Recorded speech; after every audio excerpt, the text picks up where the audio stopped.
وقاعدين ده كدورن هاي أفسما كدورن هاي كمان أنا كدورن هاي مصبيحنا دجال كهدو ملاين إنه أنتو حسوا قرر أي سدا وكنا بتجلي والنبض ونوقعان السومال لأن النبض كوهان دي الميسو تاسي دتك يوجه الرجاء وقدرنا عنصرية ده قبيل كشقين الدولة السومالية والدمية وحاها وقوي دتك دكنه إساق لله أمي دورك ضبكي وإنجليز كتجي أما بمبانا دي وإنجليز عاصبة ما أنت إذا كقرحت عرفتي إنك قرحتي وحلها هي استفاعة شرف بعض موجسين لما شاطوا ما أنت أكلين نقيم لهم وذكتين اللو أبييرين reerkaasi juquraafi dhuleed oo gubal la yiraahdo bar iyo beer midna ku oli budka yahay hal dekado berbere la yiraahdo burciyo hargeysa weey calaaqada ganacsiga xumaan doonta calaaqada isdhexgalka xumaan doonta muaamalada istaagi doonta dagaalka la wada gali doona ninna dadkiisa inta la laayo awood loo sheegto maamul ka awood badan oo ka fasiilati badan intuu laayo xasuuqo indhaha ka dhowrmay isirada iyo qabiilada iyo waxaad ka shaqeynaysan baa leedan kala shaqeyn dhulbahanta waa la difaac dadkii hogaaminayeen nina doortay iyagoo 3 sano kadib dib ugu doortay baadii ee Muuse doortay dhiig baad baxateen dhiig in la galaad baxateen ruux uga ayaan daran oo jasiirada ku nool ingegan oo idinka ahayn ma jiro dadka u baahnay ninna idin ma baahno dekada la haystaa lan walba idinka jira nolol baa la haystaa Ethiopia lagu wada furan yahay idinka go'doon oo meel gooni ah degan Soomaaliya idinka u baahan dhibaatada ka dhacaysa laascaano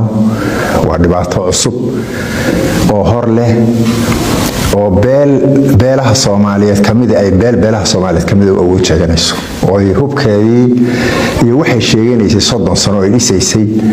inay ku baabiisay ay doonayso taas waxaan dadka Soomaaliyeed u sheegaynaa inaan aad uga xunnahay haddaan nahay dhaqanka iyo odayaasha dadkaas kuumadaha ama afsamee ogaadeen wax loo dul qaadan karo oo inuu sidiisa u socdo la xamili karana maaha runtii dhulbahante hal baan leeyahay dhulbahante waa reer sharaf leh reer halgamay reer lagu yaqaano wax iska celin iyo gobannimo iyo inay Soomaali dhiigooda u huraan hore loogu yaqaano xoreeyeen dhiigooda ku xoreeyeen 10,000 nin oo darwiish yaa ku shahiiday xoreynta Soomaaliya iyagu siday maanta gacmaha isu qabsadeen iyo inay dhiigooda ku xoroobaan u cala calimayna dhibaatada soo gaadhay maanta day istifaadada difaacday garaadada iyo dadka sharafta leh dadka ka soo jeeda dhulbahanta waxaan leenahay waa wixii la idinku yiqiinay maanta waxaad samayseen waa baaqi dhibaatada idinku socotay waa dabkii uu Ingiriis ka tagay ama bambaanadii uu Ingiriis aasiba maanta idinku qarxatay carruurtiina ku qarxatay waxaan leeyahay istifaaca sharaf baad muujiseen dhimashadu maanta oo kale inayna qiimo lahayn wad ogtiin oo loo abayeerin sharaftiina difaaca annagu mowqafkan ka qabno reer ahaanna waanu cadaynaynaa inta dhulbahantaan leeyahay haddaan taa ka gudbo Somaliland ama reerka isaaq leeyahay ama idoor badhe midka doonto badhe xukuumaddaas 33 sano jirta ee xukuumadda isku magacaawday Soomaali baan ka go'nay leh waxaan ognahay Soomaali dawladeedii inay qabiil u burburtay way ku kala tagtay Soomaali dawladeedii qabiil bay ku kala tagtay reer bay u kala dhaqaaqday dadkii ugu horeeyay ugu darnaa ee cunsuriyada iyo qabiilka ka shaqeynaya dawladda Soomaaliya u dumiyay waxa ahaayeen waqooyi dadka deganay ee isaaq la yiraahdo ama doorka maanta inay yiraahdeen annaga reer dad ku haysan oo reernimo dadka ku haysanayna oo ninna uma ogolin oo ninkii dhaqaaqana waa xasuuqi xoog baan isku yeelina waa waxaan hore loo arag waa taariikh cusub weey miisaanka noocaas ee kolkaan dawladda Soomaaliyeed joogana beelaan u kala tagayna ninna aniga hoostigi maayo waan goosan aniguna Somaliland baa samaysan oo ninkii dhaqaaqa waan baabiin miisaanka ah aniguna sax baan ahay kolkii Soomaaliya la joogana sax maaha ninna laga aqbali maayo reerkaas dhibaatada 30 sano socotay ama dheeraad ka socotay waqooyi khaas ku tahay reerka waqooyi degan juquraafi dhuleed haddaan uga hadalno dhulkay degan guban baa la yiraahdaa reerkan ay la dagaalamayaan harooreysa meesha la yiraahdo ee Gobyerey iyo ilaa badda way ku dadban yihiin waa hal raas inta ku dadbare waana dad Soomaaliyeed dhulbaanta halkaas badda ka kala bad buu leeyahay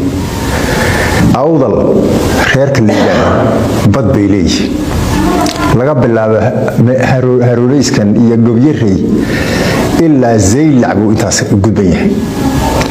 reerkaasi juquraafi dhuleed oo guban la yiraahdo bar iyo beer midna ku olin budaga yahay hal dekado berbere la yiraahdo burciyo Hargeysa weey ruux Soomaali ah oo reer Soomaali ah oo u baahneen inuu mudnayn ma jirto meel ay xad leeyihiin oo Soomaaliyeed ma jirto inta yar iyo degan yaa dhibaatada 33 sano socota SLB hogaaminaysi yaa laga wadaa ee cunsuriyada ah ee dadnaca ah ee xataa dukumenti iga sharciyada lagu qaato beela lagu qoray dadna lagu takooray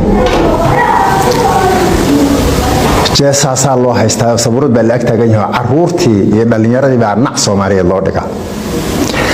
reerkan hadda absamaha la yiraahdo macaamilada ama ogaadeen dhaho xoolahooda iyo qudaarta ka tagta iyo maalka ka tagsiga ganacsiga ku nool yihiin haddana sidii ula dhaqmaan waa la ogyahay waxaan oran lahaa caruurtooda yaryar ee qalbiga ka dilaan iyaga laga qabto laftooda u baahan asalaam iyo raggii hoggaanka u ah maanta inay yiraahdeen dhulbaanta intaan dawladnimadii 3 sano aan lisaynay hantidaan haynay baan dhulbaanta ku xasuuqaynaa oo baabi'inayna beer Soomaaliyeed baa beer Soomaali inta qabsato xasuuqayso baabi'inayso tirtiraysa aqbali meen hadda reerahana calaaqada ganacsiga xumaan doonta calaaqada isdhexgalka xumaan doonta mucaamalada istaagi doonta dagaalka la wada gali doonaa ninna dadkiisa inta la laayo awood loo sheegto maamul ka awood badan oo ka facility badan intuu laayo xasuuqo indhaha ka dhowran maayo ogaadeen indhaha ka dhowran maayo afsama ka dhowran maayo kumadana ka dhowran maayo dadka Soomaaliyeed khariirada waa dhawey reerka meesha degan ay saaqalin hameeydoorka leeyahay dhibaatadoodii way iska badatay halka inta ka soo tagaan oo lacag laga soo guraa kilkaashada lagu furfurayo dir laga abuurayo shir la qabanayo Soomaaliya hadii xamar iyo dadka isu soo dhawaadaan daaroodkii iyo halka laga afuufaayo lagu kala diraa war dadka Soomaaliyeed ka nabad galanayaan idin suuroobi maysa saaka inta indhaha leedan ka dhowrto ay saa ku socoto qarni baa go'ay khariirada dib baa loo akhriyay isirada iyo qabiilada iyo waxaad ka shaqeynaysan baa leedan kala shaqeyn dhulbaanta waa la difaaci ma ogolaanayno ruux uga ayaan daran oo jasiirada ku nool ingegan oo idinka ahayn ma jiro dadka u baahnay ninna idin ma baahno dekada la haystaa lan walba idinka jira nolol baa la haystaa Itoobiya lagu wada furan yahay idinka go'doon oo meel gooni ah degan Soomaaliya idinka u baahan reerka kaliya ee maanta SLM iyo SBM iyo UNC iyo SDF dadkii hogaaminayeen nina doortay iyagoo 3 sano kadib dib ugu doortay ee Muuse doortay dhiig baad u baahateen dhiig in la galaad u baahateen adduunkan uma socotaan xaqiisa tamamar baad u socotaan inta nin aqoonyahanah tiknoolajiyadan iyo casriga ka qayb qaadan kara ummadaha isu keeni kara ee nolol abuuri kara ay ka dhalatay way ogtiin fariida waxaad u dooratay inaad dhiig gashaan iyo jariimo waa UNC hadda madaxdeedii la raadiyo dad doorto aqoonyahan bay doortaan intay ka gudbeen iyaga SDF baasaas SBM baasaas dhiig inaad u oomantiin baan musiiba ka muuqata ninka bishinta qaniinsan ee doorateen ee ku doorashada ku jireyna inta meel kolba xabaala istaago oranay kabtan rag leeyahay hadee bishinta qaniinaya ilmadu iska daadinay ciil dirti